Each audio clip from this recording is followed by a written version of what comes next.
It's hump day. Hump day! It's hump day. Hump day!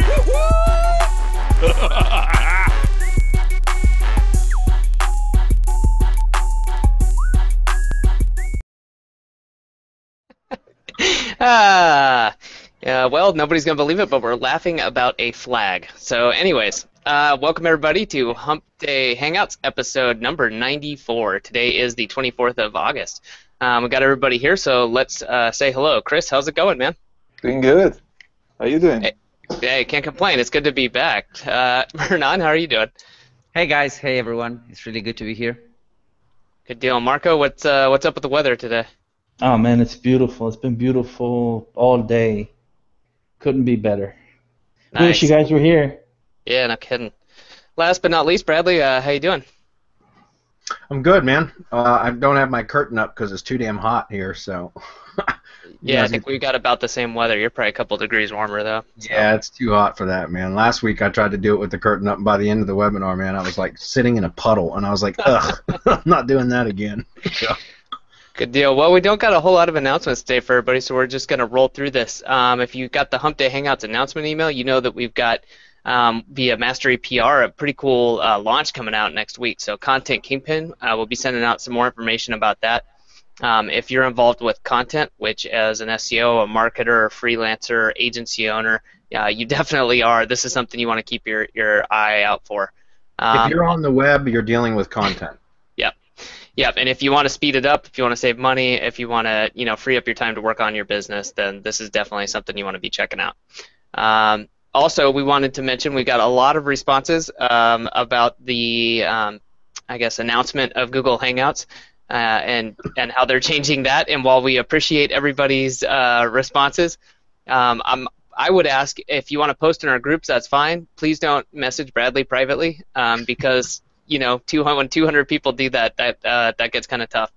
But like I said, we do appreciate when people send us stuff. But by all means, share it on our page, do something like that. So Bradley, if you want to just mention to people what the deal is with that and how we're not going down in flames anytime soon.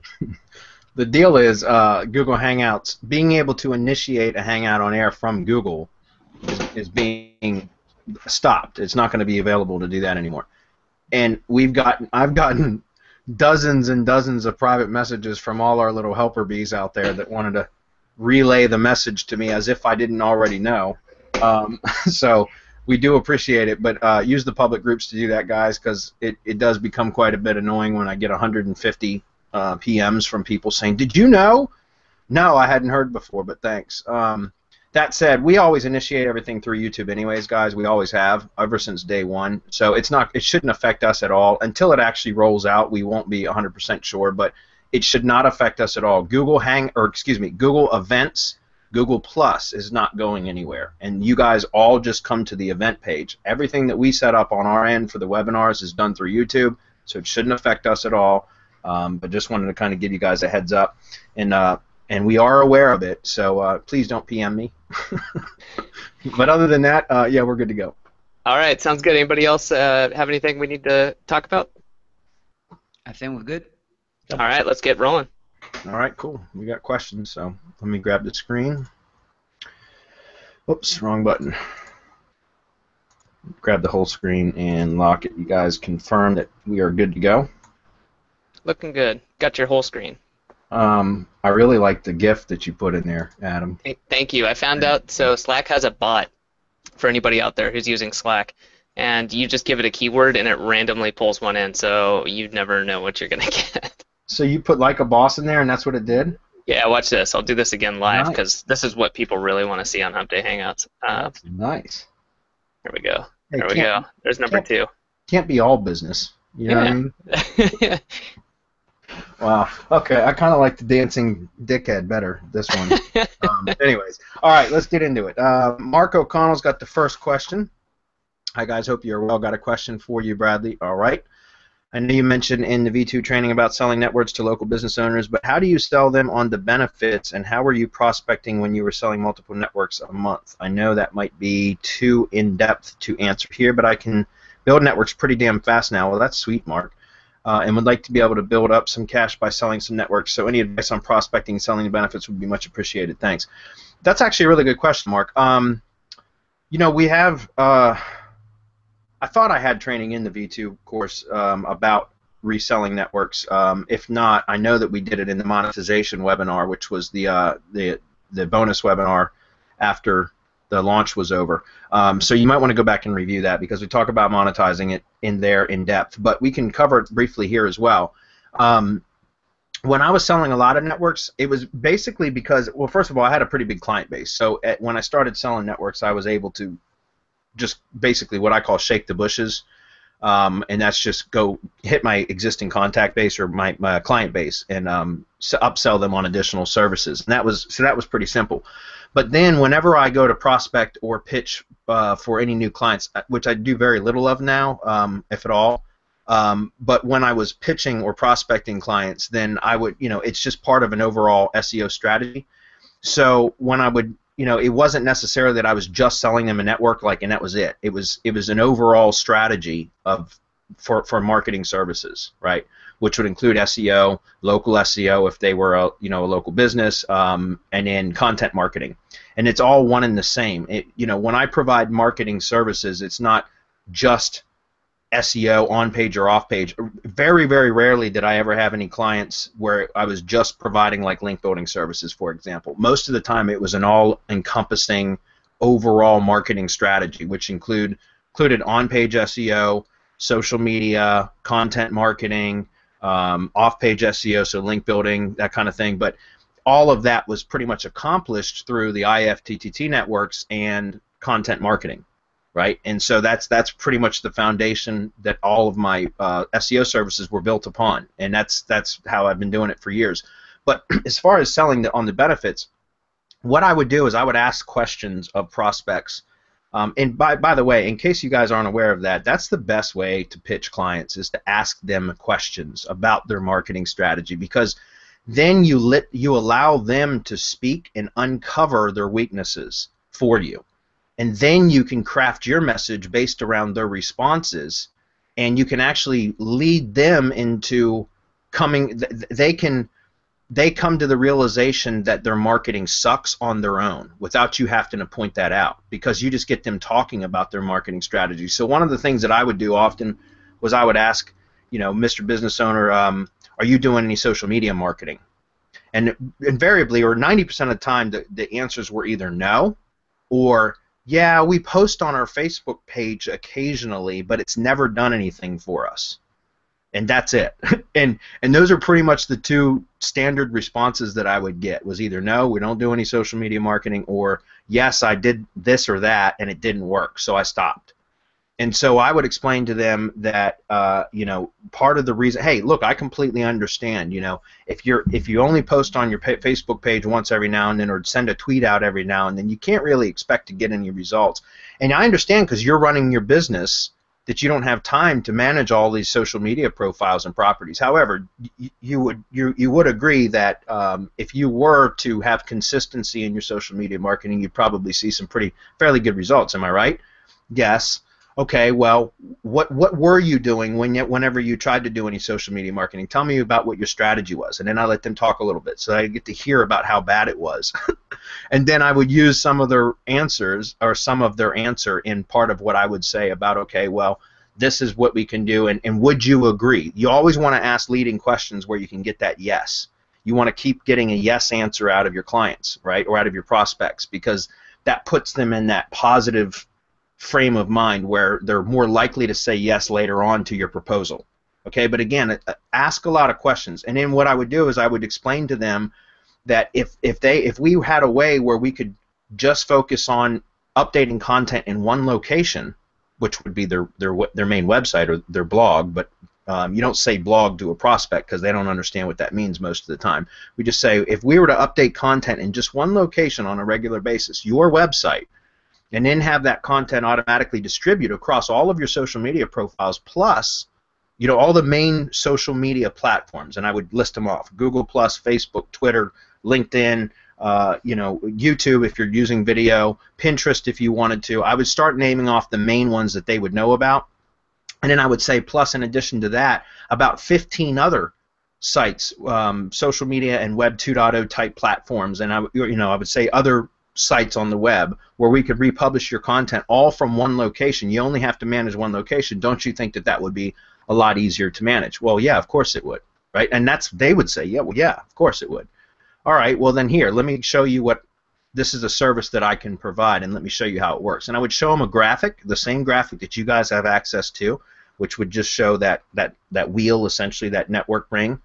And I would say, look, this is the center point here. This is your website. All we need to do is make sure that I have this system or the structure set up properly. Everything's going to be branded. It's going to have a consistent theme. The graphics are going to be consistent across all of them, so it'll be your branding, your logo, all that. And then all we need to do is update content from your website, right? Publish content regularly and consistently to your website, and that's going to automatically update all of these properties, which is going to help help with your SEO. In other words, it's going to help you to rank better in Google, and it's also going to help to generate additional traffic outside of Google, because on all of those platforms there's traffic as well. And that's how I would always frame it. I wouldn't frame it as like the geeky, like, trust me guys, I'm 100% guilty of using SEO terminology with prospects, and that's the quickest way to lose a prospect, is to start using our industry terms with them. No techno babble. Yeah, no techno babble. Tell them the results and then walk them through what's going to happen. Get them thinking about what they're going to have at the end of all of this. You want to simplify it, boil it, dumb it down, so to speak, for the clients. You don't want to use the techno babble, as Adam just said. You want to really, like I said, the way that I had really good success with always asking a lot of questions, asking leading questions to where I'd get them to agree and say yes, yes, yes multiple times, and then I would use some of their responses to the questions that I asked in how I would frame my proposal. And then, I mean, it was pretty much a no-brainer. I probably sold, I would say, an 80% close ratio on, I don't have exact figures, but I would say probably 8 out of 10 people that I would pitch a network to, I'd be able to sell them on it. Even clients that I didn't have ongoing SEO services with, I could still sell IFTTT networks to if they were doing some sort of content, regular publishing on their blog, even irregular. For example, I have an eye doctor client. She's one of the most low maintenance clients I've ever had. I've had her for five years now, or 4 years. Well, 4 years, because since I opened my age, she's one of my first clients. I still do SEO services for her. You guys would puke if you found out how little I charge her per month, but she was one of my first clients, and she's just been grandfathered into that price ever since. But she does a blog post about once per quarter.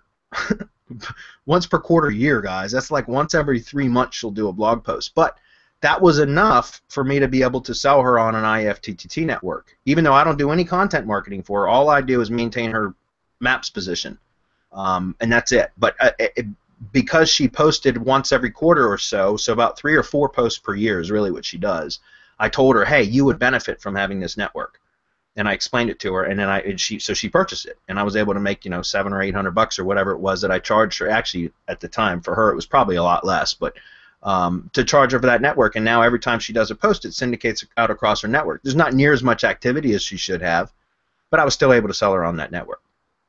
So hopefully that was helpful. But Adam, you'd know. What's the name of that? Is it Ask? The name of the question or the book? Yeah, it's by Ryan Levesque. If I messed up his name, I'm sorry, but it's Ask. Yes, you can. Yeah. That's a great book. There's another one. Shit, I can't remember the name of it now. If I can think about it, there's another book that I read that was similar to that one, and that's the one that taught me how to ask questions the correct way when prospecting. It's kind of a sales type book, but if I can remember it after the webinar, guys, I'll come back and post it on this page, a link to that book, because it was a really, really good book. All right. Next one is Greg. He says, how deep can I set up my RSS, not video networks? Tier 3, Tier 4. My Tier 2 is well themed and all running independent RSS feeds. Slow drip, or would it be better? Let's see. Or would it be better just to juice the Tier 2 networks? Also about interlinking between networks if they are the same people, where person would be on separate Tier 2 network and the company on Tier 1. Muchas Gracias. I don't understand the second part of the question about interlinking. The same people where the... where a person would be on separate tier 2 network and company. I don't really follow that one. But as far as how far out can you go out as far as you want with the automated networks, guys. You can do that, although I don't recommend that for websites. For YouTube, fine. But I really don't recommend doing that for websites, guys. As I've said 1,000 times, and this will be 1,001, I really recommend that you only do a tier 1 network for your websites. I mean, you can. Look, Greg, if you're doing everything like you just mentioned, you've got well-themed and running independent RSS feeds, then that's great. That's perfect. I still wouldn't go beyond tier 2, though, myself, personally, because it's just so complicated if you start going out to tier 3 and tier 4, and there's so many different parts that can break down that the maintenance required to keep that running smoothly, to me, is just there's a what do they call it, the law of diminishing returns, right? At some point it's going to be too cumbersome to maintain. In fact, I think tier 2 networks are too cumbersome to maintain for blog syndication. For YouTube, it's a no-brainer because it doesn't require any maintenance. But for blog syndication, it does, because you always got to be monitoring feeds and things like that. I mean, you can use SerpSpace, our network monitor, to help ease that pain a bit, but it's still going to be a bit cumbersome to monitor all that stuff. Anytime anybody else's feed goes down, now you've lost a content source. You got to go in and update your networks and all that kind of stuff. It's just, to me, it's not worth it. If you're only doing 1 or 2 or a handful of sites, guys, then by all means do it.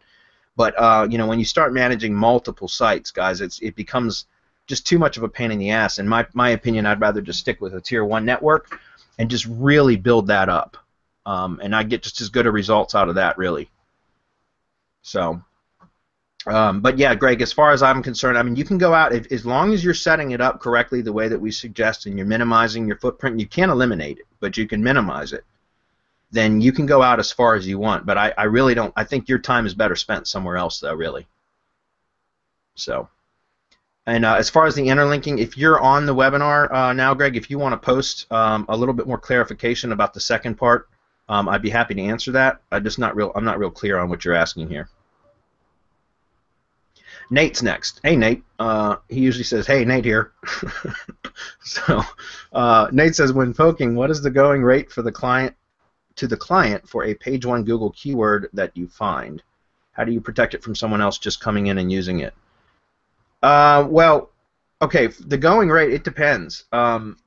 Every keyword's going to be different, guys. At least that's the way I do it. Like, I've mentioned this before, and I know a lot of people think I'm crazy, but when I do wholesale SEO services to video production companies, my typical rate is $100 per month per video. That's it, or $100 per month per keyword, really. And that's very, very low. But I don't have to do any of the sales. I don't have to do any of the client, any dealing. I don't have to deal with the client at all. The video production company handles all of that. They just send me the work order. I do the work. I get paid. That's it. And so to me, $100 a month per keyword is perfect, because it's like hands-free for me. All I got to do is maintain my networks and do the SEO work. I'm the man behind the curtain and pay no attention to me type thing, right? But as far as but it varies. If it's going to be something really competitive, you're going to want to charge a lot more. If it's something dead simple to rank, then you don't have to charge very much. In fact, if I'm doing a foot in the door strategy with video SEO, which is typically what I use video SEO for, guys, is a foot in the door strategy. It's not video SEO is not my main revenue generating activity. It's not my main service, right? I love to use video SEO as a foot in the door because I can get results fairly quickly, and I can prove that I know what I'm doing to a prospect. And then from that point, I can upsell them on map services or organic services or now pay-per-click services, because I'm doing that now, right? So I can upsell them on website redesign. I can upsell them on IFTTT networks and content marketing services. But when it comes to just video SEO, if I'm going to, like, if I go to a client, or if, like, for example, the video production company comes to me and says, hey, look, we got a client here that they're interested in these 5 keywords instead of just 1. What can you do for me? What I'll do is I'll go poke I'll poke those 5 keywords plus a whole bunch of others that I've once I do my keyword research and I figure out what other potential keywords there are that could be beneficial to their business. I'll go poke all those keywords. The ones that rise to the top or rise the highest are the ones that I'll go back to the client and say, okay, look, here's the deal. Especially if a lot of them are easy. Like if I test 10 keywords and I've got and they want 5 keywords, and I can get 3 keywords to page 1 with no SEO work because I'm just poking it and I can test it, and I test them and I know that I can get them to page 1 without even doing any SEO work, then all I'm doing is working on 2 keywords maybe that are going to require a little bit of SEO work, right? And so I might give them a deal and say it's not going to be $500 for 5 videos for the month. I might do a deal and say, okay, you know what? I'll give you 5 videos at $80 a month per video, so it'll be $400 a month. And what's interesting then is I'm really only working on 2 videos anyways, and I'm getting $400 a month because the other 3 I've already proved by poking that I can rank those with no work. So my point is I end up actually making more money by offering a package deal with more keywords, but many of those keywords don't require any work. So I end up getting more money on a volume basis. I get less money per video, but more money because of the volume. But then I'm doing less work because I'm only working on a couple of the keywords. So that's just something like typically I'll do. For example, I've one of the more recent jobs that I did for that company was for 5 videos, and I charged the guy $450 a month for 5 videos. But what I ended up doing was I poked like 34 keywords, and I ended up ranking 14 keywords. 14 videos for him, and I charged him $450 a month. Well, I wasn't going to go in and take all those other videos down. They were already up and generating traffic, so all I did was way over-delivered. When I sent him the report, I said, you guys paid for 5, here's 14. How you like me now? You know what I mean? And I've had that, that client's been paying me for like 14 months. So, for various SEO, video SEO services, and now we're probably going to end up doing some AdWords for video campaigns for him as well, which is great. But my point is when that's kind of the beauty about poking, Nate, is that when you get a client and you have or a prospect even, and you can rank multiple keywords for them and then go back to them and it doesn't require any work. Why not give that to them or charge them less money per video and do it as a package where you end up generating more revenue? My point is it's really simple to do that, and you end up over-delivering and you really wow the customer at that point. And that's when it opens up the door for other services that can be even more lucrative, like maps ranking or PPC management or whatever. All right? When you say how do you protect it from someone else just coming in and using it, I don't know what you mean with that, because if it's on your channel, nobody else can come in and take over your video. If you're worried about somebody else seeing that you ranked a video and then reverse engineering it and seeing that you did absolutely 0 SEO work and were able to rank it, and so they want to come rank against it, well, that's the nature of SEO. It's competitive, and so you've just got to be a little bit better than your competitor to beat them out. And you're here on these webinars every week, Nate. So trust me, you're better than your competitor. Can I get a +1 from you guys on that?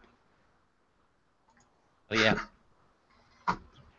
Dan says, if I'm setting up a website for a local business along with a Tier 1 IFTTT network and in 301 redirecting to the customer website from my WordPress property, how important is it to fully optimize the customer's Joomla website?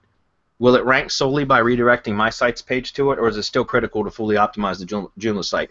Dan, you have to optimize the Joomla site.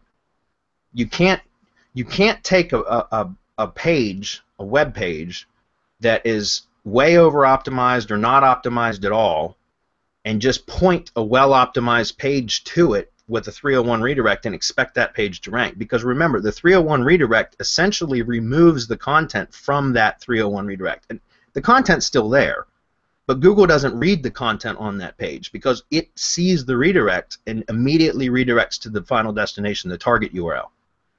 So it doesn't even consider the content on the 301 redirect page. So you have to optimize the destination, the final target URL. That has to be optimized correctly, or else you won't get any results, or you'll get poor results for that matter. Okay, so you still have to optimize the Joomla site regardless.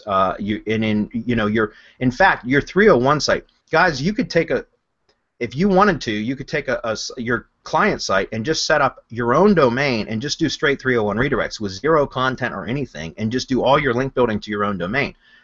You can do that. The reason why, what I typically do is I will optimize the client site and then make a clone of it. In this case, since it's a Joomla site, I've never worked with Joomla, so I don't know if you could just clone Joomla and then turn it into a WordPress site. You might have to do some manual work to make that happen. But what I would do is optimize the client site, the Joomla site. Then I would create my own WordPress site with the same content and everything that's on the client site, and then 301 on a page-by-page basis from my domain to the client site. Build all my links. Not citation links, guys. Citation links are going to have to go direct to the client site.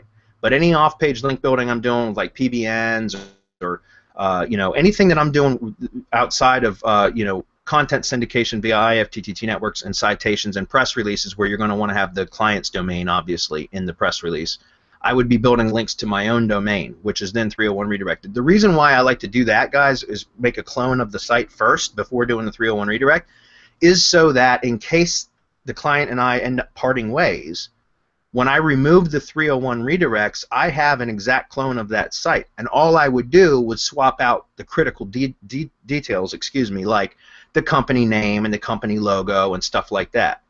And so typically, I'll change some of the wording on the pages and stuff so that it's not a 100% duplicate page. It'll be shifted up and changed it up a little bit, but the bulk of the work is done because you already did that when you optimized the client site. So like if I get a new client, guys, and that's what I'm going to do is build them a brand new WordPress site, then I'll build the WordPress site for them, completely optimize their site and everything. Then I'll make a clone of it and install that on one of my own servers or one of my own hosting accounts on my own domain, and then just do a strictly page-by-page, one-to-one ratio redirect. And then I'll build links to my domain instead. And so when the client parts, if they decide that they don't need me later down the road, I remove those 301 redirects, make some changes to the pages so that it's not exact duplicate of their site, but all the link building that I had been doing to my domain remains. It doesn't mean that their site's going to fall out of the index, guys. It doesn't happen like that, because if you were providing proper services to them, like content marketing and citation building and doing press releases and things like that, you still will have built up the SEO on their own domain. But all of the additional link building stuff that you do will be running through your own domain. So when you remove the redirects, you are in a good position to rank with little work, with a lot less work than it took to initially rank the client site, because you already have built-in SEO and backlinks into the domain that you had been redirecting, if that makes sense. It's not like if you remove the redirect, the client site falls out of the index and yours appears magically where they did. It doesn't happen like that. But it still puts you in a much better position where you have a lot less work to do. Does that make sense? All right, question 2. Can I get away with a product or brand page for Facebook page, or must I get an address and use the local business option for the Facebook page? No, I don't. I think I've probably only actually set up 2 local business Facebook pages before. Everything else I just use the product or brand page. So I don't. Guys, I'm not a huge Facebook guy. Like, I don't do a whole lot of stuff on Facebook, so I'm not sure. Maybe one of the other guys, like Hernan, can comment on this. I'm not sure how powerful the local business pages are as for SEO. They might be. I just don't have a lot of experience with them. Well, the problem with Facebook is that it doesn't. First off, it's not clear about. Let's talk about ranking in Facebook itself, because it has its own search engine. And it's not really clear about what are the rules of the game, when it comes to ranking in Facebook. Now, in terms of ranking in Google, it's definitely a good parasite as long as your page is public, because otherwise, if there's any kind of issues when crawling that page, for example, for like private groups and those kind of things, Facebook gets kind of jealous when sharing with Google a lot of info, So I understand that Google cannot crawl like 95% of Facebook, maybe even more. So I think that it's a good parasite. You should probably check on SEMrush, because that will give you an idea of how many pages are ranking from Facebook or local pages or general pages from Facebook on Google. That will give you an idea of the potential that can be a parasite, but I hardly doubt that those local details will work the same as with Google My Business, like validating or becoming a real citation when it comes to a local business. You know what I mean? So you can rank it, but I don't think they will add up to your data because, again, Facebook is kind of jealous when sharing information with Google. So that would be my intake on it. Yeah. I mean, like I said, I typically just set up a brand page, and that's it. I mean, and that's it. I don't usually do the local page, so I just don't know how much of a benefit that would have. I'd have to do some more testing on that. But like I said, I just typically just set up a brand page and run with it. It's just easier to set up, and that's all I usually ever do. All right, Brian says, when doing local citations, do you use a VA outsourced to someone like Fiverr, Source Market, or do you use yext or a company like them to handle citations? I use two services, Brian. The same two services I've been using for a long time now, and that's Marketer Center.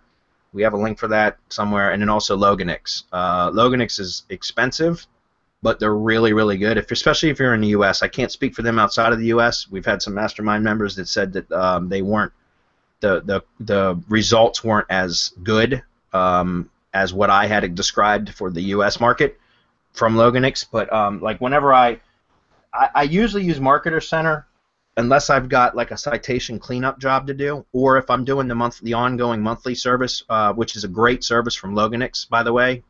They have an ongoing citation building service. It's $150 a month, but they build like 30 citations per month, and it's like, I don't have the exact figures off the top of my head, but it's something like 20 like actual business directory citations, and then it's 10 multimedia citations per month. So it might be image directories or video links or audio links or whatever every month, and then they do tiered link building to that. So they build links to the citations that they build, and that's only $150 a month. So I actually outsource a lot of my citation building now to Loganix just because it's so much easier. Right, it's so much easier just to send them the job and let them do it, and it gets done.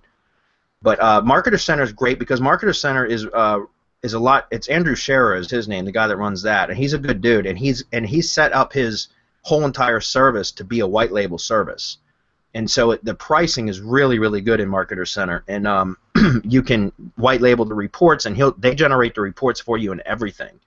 And so it's a really good service. If you're on an economy scale, I would definitely recommend going with Marketer Center. If you've got a bigger budget and you want higher quality work, not that Marketer Center is bad work. I'm just saying, like, it's a difference between driving like, I don't know, a Honda Accord and driving a Cadillac, right? The Cadillac is Loganix, the Honda Accord is Marketer Center, if that makes sense. It's good. They're both really good services, so it really just depends on your budget. Okay. I never recommend using Fiverr for citation building, guys. Just don't do it. Come on, spend a little bit more money, get some better services. Hiring your own virtual assistant is okay, but you got to train them properly because remember, even a punctuation being out of place in a citation cause data inconsistency. And that can wreak havoc on your NAP and your ranking ability. So you don't want to do that. I mean, I really don't like to use VAs for creating citations. The only time I like to use VAs for citation work is when they're cleaning up a bad or messy citation situation. But even then, now I just outsource that to Loganix. It's a $500 service, but they do an outstanding job of cleaning up, do a citation cleanup. They do a great job of it. Clark's next. He says, last week you talked about a webinar that you were going to do about your experience using Video Marketing Blitz. I purchased VMB from your webinar, and I am current IFTTT 2.0 member, so the subject would be of great interest. Was that open to the public, or was it only for one of your groups? Clark, we mailed out the invitation to the webinar to everybody that purchased. I'm sure we sent more than just one email, but the webinar did occur, and yes, you have access to it. You just need to, I guess, reach out to us via support, and we'll make sure you get access to it. support@semanticmastery.com. Just let us know that you purchased VMB. Provide us with proof of purchase. We'll send you the link. If you're in the mastermind, you can see it regardless of whether you purchased or not. If you weren't in the mastermind and you want to see it, just send us proof of purchase and we'll send you the link. We're going to do a follow-up webinar on that in about 5 or 6 weeks because I want to show, like we got a virtual assistant now in place that's going to be running that software like full-time. And so we're going to really scale the campaigns up that we talked about in the first webinar for this. and we're going to do a follow-up webinar in a few weeks so you guys can see what we can do with Video Marketing Blitz when we've got somebody working the software full-time. Because again, guys, I don't recommend you guys do any of this stuff yourselves, man. Outsource it if you can. And so that's what I want to do is show you guys the potential of this software when you got people doing the work for you. So the follow-up webinar will come out. Anybody that purchased will get notification on that ahead of time as well.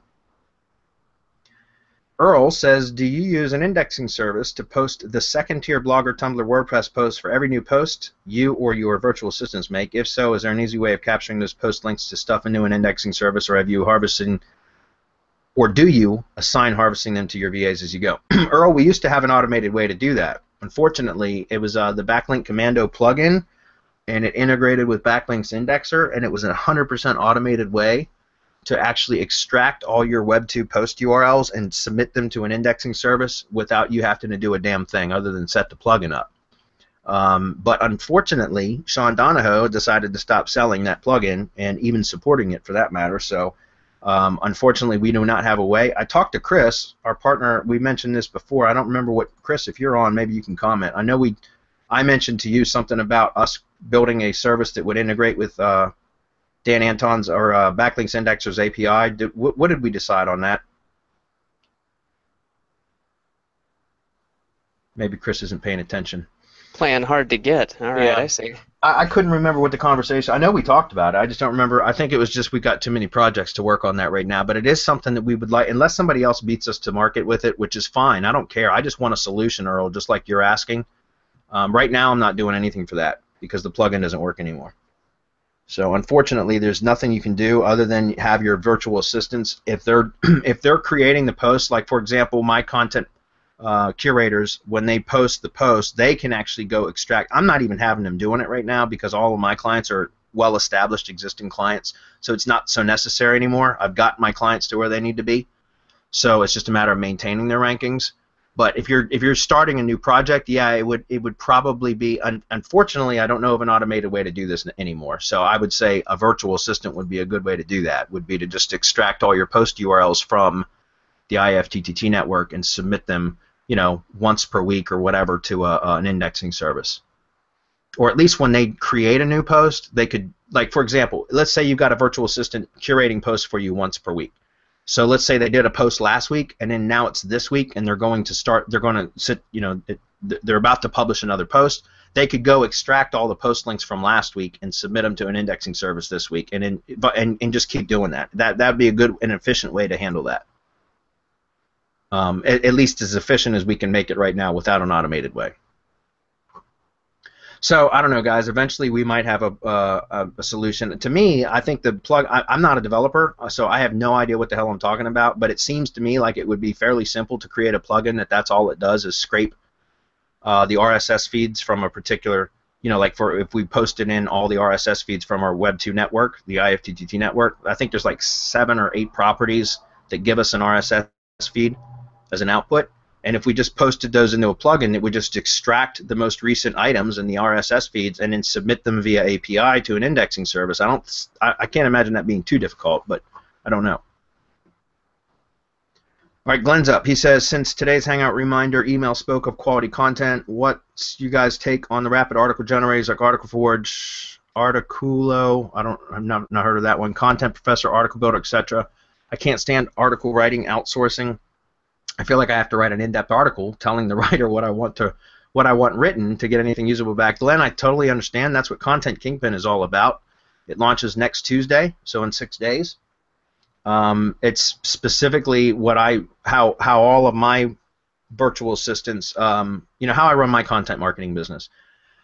Those article creators are okay for link building, but never tier 1 link building, guys. They should only be for tier 2 link building or beyond. Those automatic article generators, because the quality of those articles is pretty poor. Go ahead, Hernan. No, I mean, and even if they are readable, for example, Article Builder, they are super overused, so they will not pass Copyscape in a million years, Yep. So Article Forge, Article Foundry, SEO Content Machine, I've tested them all, and as Bradley was saying, there's little to, well, I would say nothing beats content curation in the way that it's presented on Content Kimping. Plus, it's going to be dirt cheap on the launch, you know? So, I mean, it's an investment on your business, and you can get a completely untrained VA on one end. Like, if that's your problem, Glenn, you can train a VA using Content Kimping alone, you know? Yep. So you can plug a VA that's completely untrained on one end, and you will get a curator on the other end, because that's the main idea of the program. So that will pretty much solve your entire content needs, like, forever.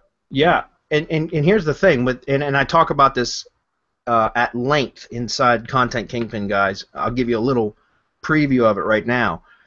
What I did was I taught virtual assistants. I learned how to curate on my own first, but then I you know, obviously I was unable to scale past a certain point, so I had to start teaching virtual assistants to do it. So I've got two types of curators, and curating is so much better than buying shitty content from an article farm, from a content farm, guys, because those first of all, those writers aren't content subject matter experts. Trust me, they're not. And what all they do is go scrape articles from the web and then spin them and then go through and sometimes if you get a good content farm writer, which is rare, but if you do get a good content farm writer, they'll put it through a spinning software and then they'll go through and edit the spintax to make it more readable. But even that, you're lucky if you find that. So those articles are all trash. They're garbage. They're worthless, in my opinion. You're so much better having or curating content where you go find high authorities, subject matter experts on the topic in which you need to write about, and gather some content, collect some content, organize it in a logical way, and then republish parts of it, snippets of it, to reinforce your overall idea for your blog post. Your whatever idea you're trying to convey, you use other people's content to basically reinforce what it is that you're trying to say, and you just inject your own commentary or your own opinion in between the curated pieces of content. And I've got curators that do curating for PBNs. They're Philippines VAs, so I basically pay them about $4.50 per hour to curate, but they can curate 3 posts per hour. So that comes out to be about $1.50 per curated post. It's much higher quality than or content farm articles, number one. Number two, I get it for cheaper. And number three, the articles are, the curated posts are quality content from authority sources that know what the hell they're talking about when it comes to that subject, right? Then I have money site curators. I've got one in England, one in Africa, and one in America. So I've got 3 money site curators that publish posts for like my client blogs and things, my client sites and things like that, because they're native English speakers. And I pay them, you know, my UK writer, I pay her $30 per hour, but she'll publish 2 posts in an hour. So that's like, I pay $15 per curated post, so that's not a problem. Then I've got a curator in Africa, Esther, she's fantastic, and I pay her between $8 to $12 per curated post, but I charge the client anywhere between $20 to $35 per post. It just depends on the client. So, I mean, there's a lot of money that can be made from content marketing, and that's what the whole entire course of Content Kingpin's about. And that'll answer all your questions, Glenn. It's launching next Tuesday for $47. You'd be crazy if you didn't pick it up. There's Nate saying hi, everybody. I knew he'd find it somewhere. Ganty, what's up, Ganty? He says, don't PM me. That's funny. Paul says, hey guys, my question is about how to get the best results from the RYS service. I have a client that I want to rank in the Maps Pack. He's already on the first page of Google with his website, but not ranking in the Maps Pack. I'm going to do press release is my question. Should I do the PR first and then do the RYS service, or should I do the RYS service first and then the PR? My objective is to get him ranked in the Maps Pack. As always, guys, keep up the good work.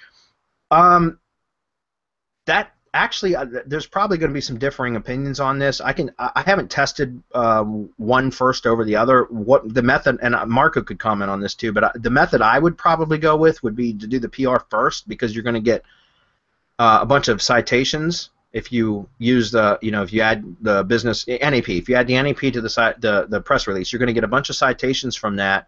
And then what you can do also, the reason I would do that first is because you get the citations. But then you can also take the original press release, the one that where it was distributed from, whichever service it is that you're using to distribute the press releases, that wherever that's published first, you can take that and make that a PDF and put that inside your Drive stack. right? So when you have the RYS stack or the drive stack created, then you could also have your press release as a PDF inside there, which would just help, especially if you start building links to your drive stack, which is what we recommend you do anyways. Marco, are you on? Yeah, I'm on. What's your opinion? Well, let me do this in a couple of steps because we need to get this out anyway. Because a lot of people have been asking about what's included in RYS, right? In our done for you RYS, because I think that's what Paul is going to get from us. He's going to get DFI RYS. What you get is exactly what we teach people to build inside the course.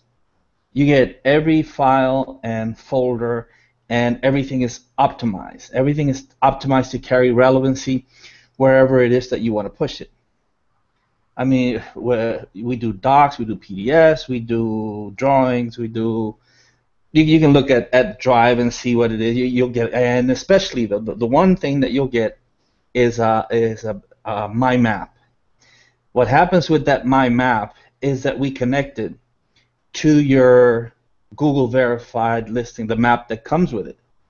Now, so the first thing that needs to be done is that business needs to be verified for this to have full effect on that map pack, which is what he's been looking for. What he's going to be doing is he needs that verified business. He needs to create that entity.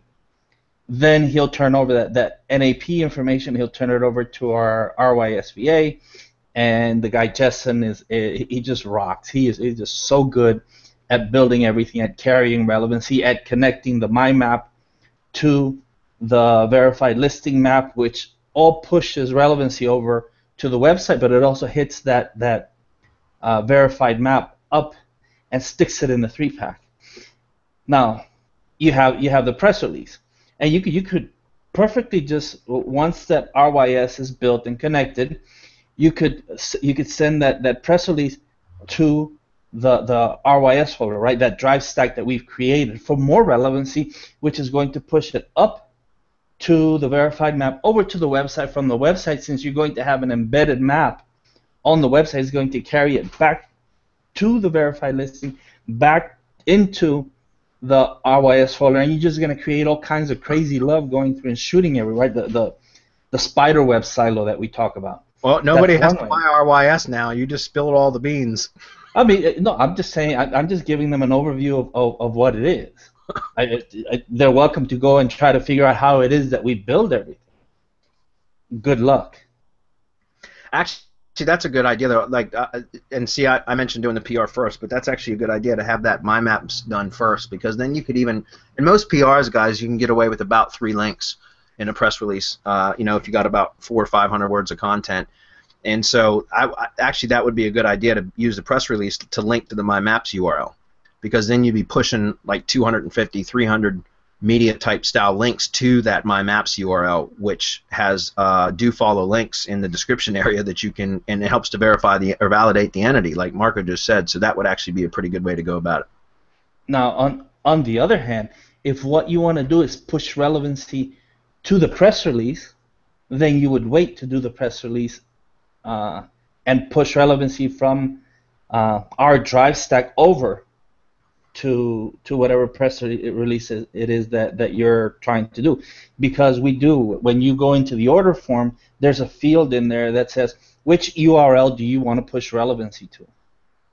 I mean, it's clear, right? And we asked for the NAP, right? Name, address, and phone number, that you want all of this. And you need, as you said before, it needs to be exactly the same way that it is on your map as and in the citations. It can't vary, because we're going to push that all of that NAP relevancy up.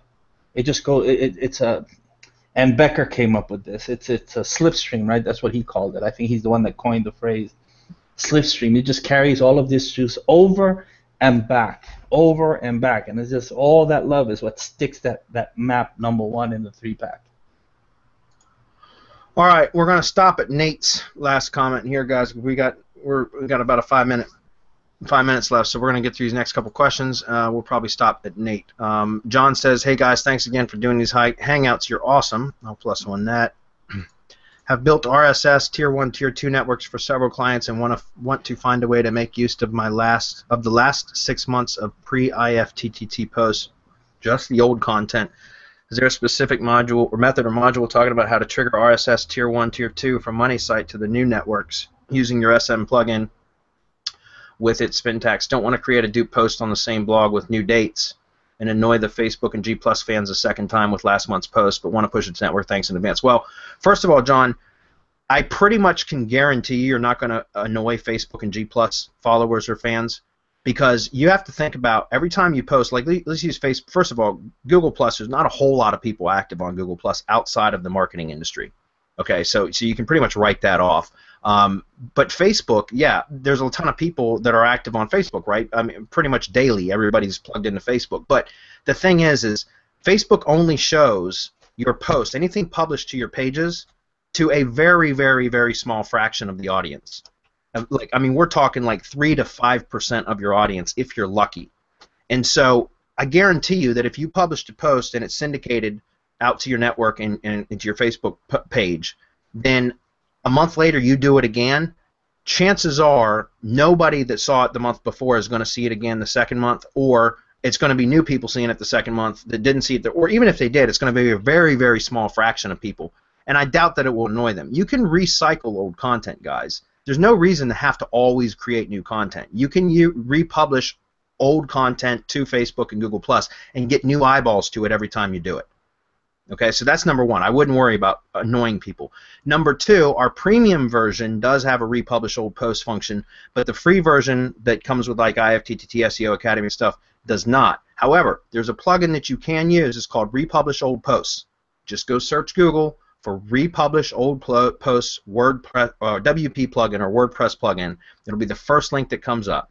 Install that. Go through the settings. I'm not going to teach you how to set it up because there's help files inside of there that will tell you how to set up the plugin, but it will republish old posts through your and trigger the the RSS resyndication.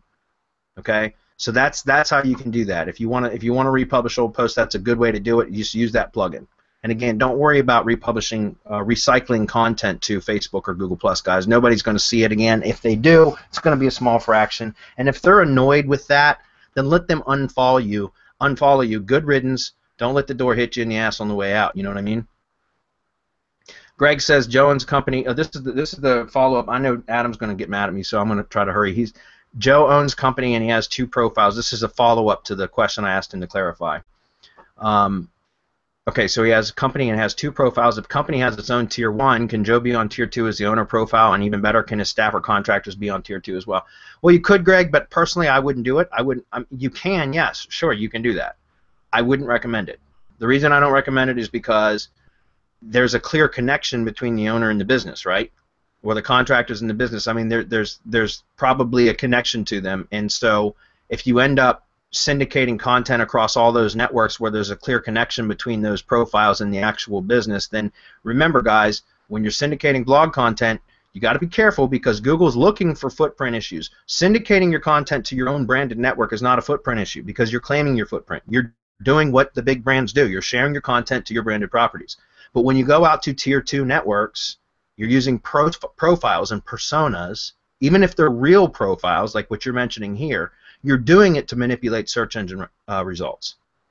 And that's against Google's terms of service.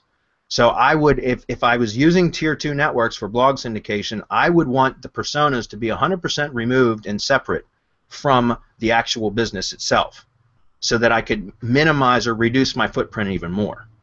So, Greg, I understand where you're going with that, and I mean it's a logical assumption to make that might be more effective. But in my opinion, you're asking for trouble if you do that. You're better off just using personas. Okay. All right. Last thing, Nate says to clarify, and this is why I wanted to finish on this one, guys.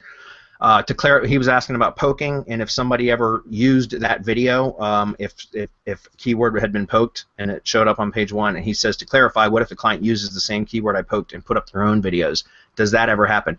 Nate, I've been providing SEO services for clients for 4 years. I've been doing SEO for about almost 7 years now, 6 years, at least 6 years, and I have never once ever had a client come in behind me and try to rank their own videos after I've ranked something for them. Never once. Not saying it won't ever happen ever in the world. I'm not saying that, but it's very, very rare. don't worry about it. Besides that, if a client was to come rank a video, you're the one that's taking all this SEO training. You'll spank the hell out of them. If it comes to a competition between you and the client who's going to do better SEO, you'll win. You know what I mean? Don't worry about that. Okay, guys, masterclass starts in about 5 minutes for everybody that is going to be on that. Otherwise, we'll see everyone else next week for next Hump Day Hangouts. 95, episode 95 next week. Woo! See you, everybody. Thanks, guys. Bye, everybody.